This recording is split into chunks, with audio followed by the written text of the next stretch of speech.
Haleluya. Puji Tuhan. Haleluya, puji Tuhan. Amin. Puji nama Tuhan, di pagi hari ini kita akan kembali mendengarkan firman Tuhan. Kita sudah sampai pada Amsal pasal yang ke-9, di mana di Amsal yang ke-9 ini berbicara tentang undangan. Itu sebabnya di pagi hari ini saya memberikan judul yaitu berkat dalam undangan. Berkat dalam undangan. Kita akan masuk dalam struktur, di mana untuk lebih memudahkan kita, untuk lebih jelasnya saya membagi dalam dua undangan. Undangan hikmat dan undangan kebodohan. Bukan undangan-undangan yang lain. Undangan hikmat di ayat yang pertama sampai ayat yang ke-12, dan undangan kebodohan di ayat yang ke-13 dan ayat yang ke-18. Yang pertama, tapi sebelumnya kita melihat bahwa hikmat dan kebodohan di sini digambarkan sebagai dua perempuan yang berseru-seru di atas tempat-tempat tinggi di kota di ayat yang ketiga dan ayat 14. Yang pertama yaitu tentang yang mengundang. Yang pertama hikmat ya, tentang yang mengundang dari hikmat. Dia itu kokoh karena dia mendirikan rumah dengan ketujuh tiang. Inilah sang hikmat itu. Kemudian yang kedua, tentang yang mengundang, dia menyediakan hidangan, menyediakan santapan. Ini berbicara melambangkan tentang korban Yesus, tentang kasih Yesus. Berbicara tentang mesianik. Di ayat yang pertama sampai ayat yang kedua, hikmat telah mendirikan rumahnya, menegakkan ketujuh tiangnya, memotong ternak sembeliannya, mencampur anggurnya, dan menyediakan hidangannya. Kemudian kita melihat tentang yang mengundang dari kebodohan. Dia tidak kokoh karena dia tidak mendirikan apa-apa. Tidak menyediakan hidangan. Tidak ada korban tetapi malah mencari korban. Ini sifatnya menipu. Ayat yang ke-13. Kemudian kita melihat selanjutnya. Siapa yang diundang dari undangan hikmat ini? Yaitu orang-orang yang tidak berpengalaman dan tidak berakal budi. Di ayat yang ketiga sampai ayat yang keempat. Kemudian siapa yang diundang dari undangan kebodohan? Sama dengan apa yang diundang oleh hikmat. Bahkan orang yang sudah lurus jalannya. Di ayat yang ke-15 ya. Itu di ayat yang ke-14 sampai 16, tetapi saya akan membacakan di ayat yang ke-15. Dan orang-orang yang berlalu di jalan yang lurus jalannya diundangnya dengan kata-kata. Ini adalah suatu rayuan ya, godaan ketika sudah lurus jalannya tetapi diundang oleh kebodohan ini. Kemudian selanjutnya kita melihat apa yang ditawarkan dari undangan hikmat, yaitu persekutuan. Marilah makanlah rotiku dan minumlah anggur yang telah kucampur. Ini persekutuan. Sedangkan yang ditawarkan oleh undangan kebodohan yaitu perbuatan dosa.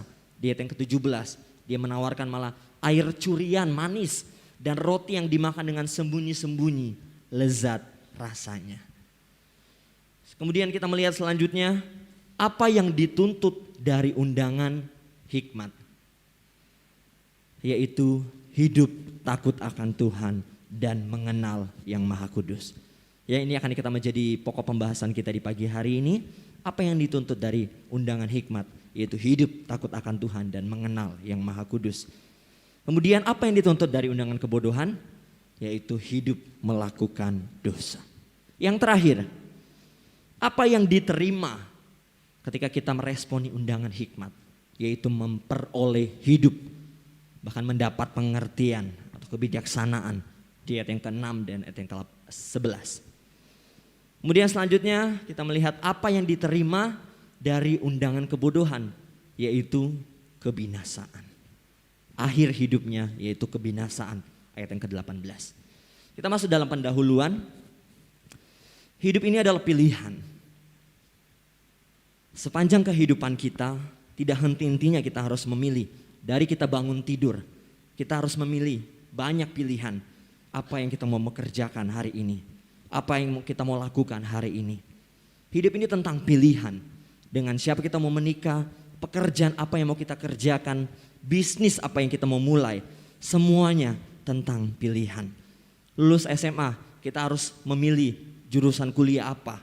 Kemudian pekerjaan apa, kita mau bekerja di mana. Hidup ini selalu penuh dengan pilihan.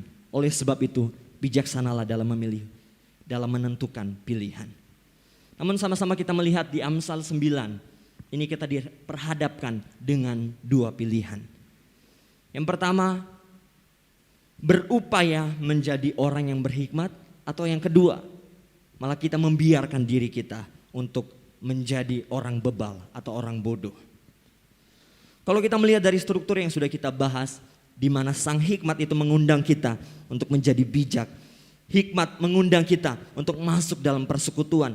Hikmat mengundang kita untuk menikmati korban yang dia telah hidangkan, yang telah dia sediakan, yang diberikan oleh sang hikmat itu. Di mana hikmat itu menawarkan untuk berkat kehidupan dan memberikan pengertian. Atau saudara lebih memilih kebodohan, sesuatu yang tidak kokoh, sesuatu yang penuh tipu muslihat. Dikatakan perempuan yang cerewet, tidak tahu malu, tidak punya pengalaman, tidak punya pengertian. Bahkan tawarannya hanya melakukan dan berbuat dosa. Bahkan sampai akhir hidupnya, apa yang diterima yaitu kebinasaan. Inilah dari undangan kebodohan. Dari sini sama-sama kita koreksi apa yang kita mau pilih. Tapi saya akan percaya bahwa kita akan memilih undangan dari hikmat. Tetapi apa yang dituntut dari hikmat? Kalau yang dituntut oleh kebodohan, tadi yang seperti sudah dijelaskan di struktur, yaitu hidup melakukan dosa. Tetapi apa yang dituntut dari hikmat? Yang pertama, yaitu hidup takut akan Tuhan. Hidup takut akan Tuhan. Di ayat yang ke-10 bagian A, saya akan bacakan, demikianlah firman Tuhan. Permulaan hikmat adalah takut akan Tuhan. Hikmat mengundang untuk kita bersekutu satu meja dalam perjamuan, di mana dia mengundang untuk makan tubuh dan darahnya.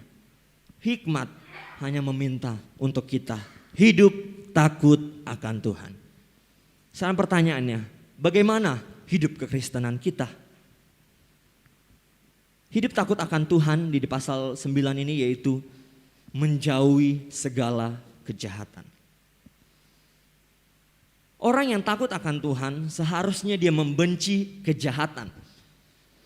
Sebab pangkal hikmat adalah takut akan Tuhan dan menjauhi kejahatan itulah akal budi.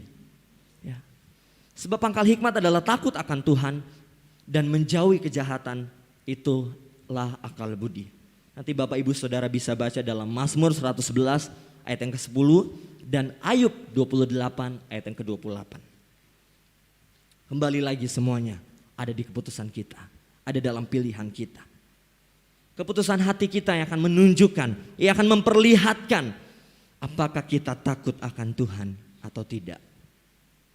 Keputusan hati kita yang akan menunjukkan, yang memperlihatkan bagaimana orang-orang percaya takut akan Tuhan atau tidak. Kita lihat dalam Mazmur 25 ayat yang ke-12, dikatakan seperti ini. Siapakah orang yang takut akan Tuhan? Kepadanya Tuhan menunjukkan jalan yang harus dipilihnya. Orang-orang yang takut akan Tuhan akan dibimbing Tuhan, akan dituntun Tuhan di dalam hatinya untuk memilih jalan yang harus dipilihnya. Jalan yang harus ditempuhnya. Amsal 8 ayat yang ke-13, ini pengertian tentang takut akan Tuhan. Takut akan Tuhan ialah membenci kejahatan. Aku benci kepada kesombongan, kecongkakan, tingkah laku yang jahat dan mulut penuh tipu muslihat. Takut akan Tuhan itu membenci kejahatan, dia membenci kesombongan, dia membenci kecongkakan, tingkah laku yang jahat, bahkan mulut yang penuh tipu muslihat. Kalau kita mau tahu kehidupan kita, apakah kita takut akan Tuhan? Mari kita koreksi. Apakah kita benci kejahatan? Atau malah sebaliknya, kita malah rajin berbuat jahat kepada orang lain. Kita benci kejahatan atau sebaliknya malah kita rajin,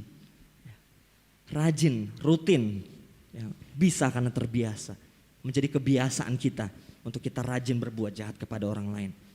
Apakah kita sombong? Apakah tingkah laku kita congkak? Apakah tingkah laku kita jahat? Bahkan mulut kita sering menipu orang? Orang-orang yang tidak takut akan Tuhan, dia tidak memiliki kesadaran penuh akan kehadiran Tuhan. Tidak memiliki rasa hormat bahwa Tuhan ada dimanapun kita berada. Sebaliknya orang-orang yang takut akan Tuhan, dia menyadari, dia sadar akan kehadiran Tuhan. Bahwa Tuhan, dia melihat semua apa yang dia perbuat. Yeremia 16 ayat ke-17. Nanti Bapak Ibu bisa baca di rumah. Sehingga apa? Sehingga ia akan menghormati kehadiran Tuhan dengan terus melakukan apa yang berkenan di hadapan Tuhan dimanapun dia berada. Dilihat atau tidak dilihat, dia sadar ada mata Tuhan yang melihat setiap apapun yang dilakukan. Inilah menjadi prinsip, inilah menjadi komitmen kita.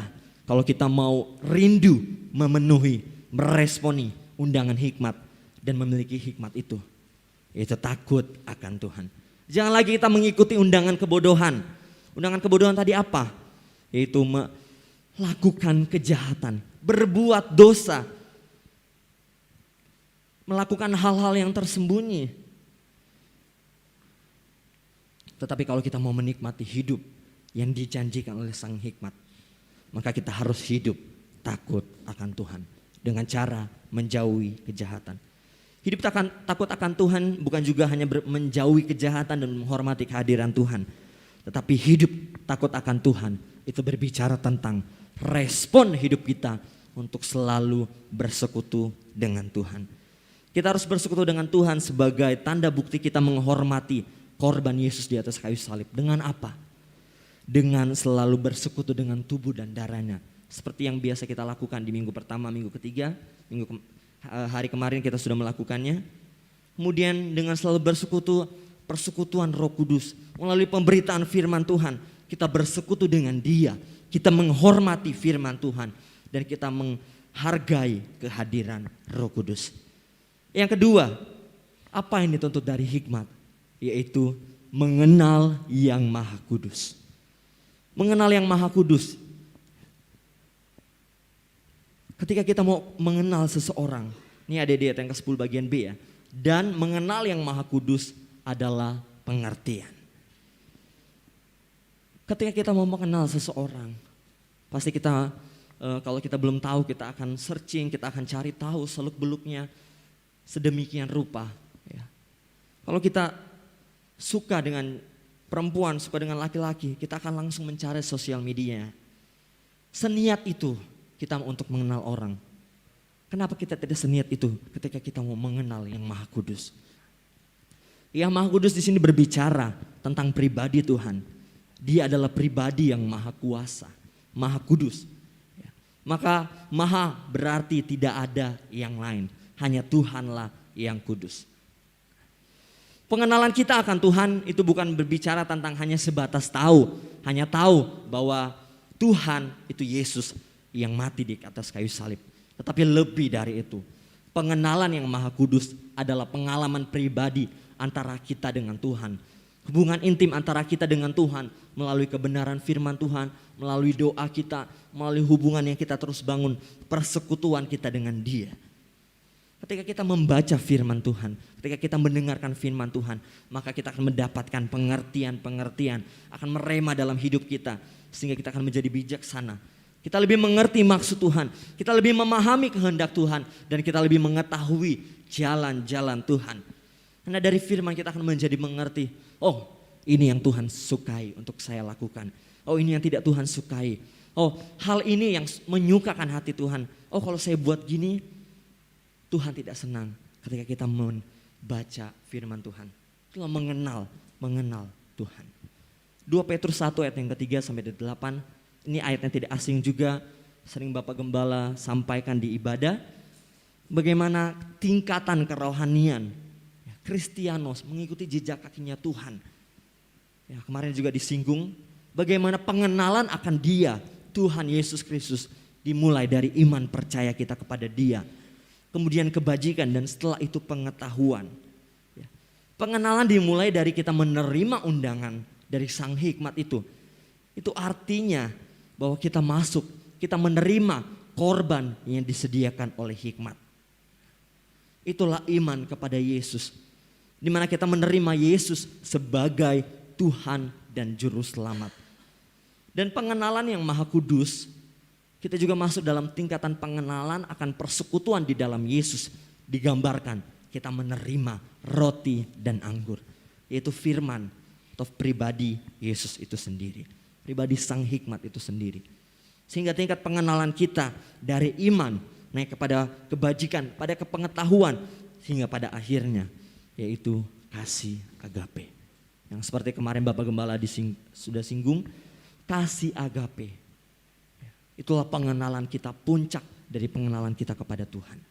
Termasuk dalam kesimpulan, kita akan menikmati persekutuan yang indah, menikmati pribadi Tuhan, mendapatkan pengertian, bahkan kita akan memperoleh hidup yang kekal. Kalau kita memenuhi undangan hikmat, kalau kita meresponi undangan hikmat, yaitu hidup takut akan Tuhan dan mengenal Dia. Inilah Bapak Ibu Saudara yang dikasihi Tuhan, berkat dari undangan itu. Puji nama Tuhan, biarlah kita mau meresponi, kita mau memenuhi undangan dari hikmat. Bukan undangan kebodohan yang kita pilih, tetapi undangan dari hikmat. Hiduplah takut akan Tuhan dan teruslah mengenal di dalam persekutuan kita dengan Tuhan. Puji nama Tuhan, mari siap.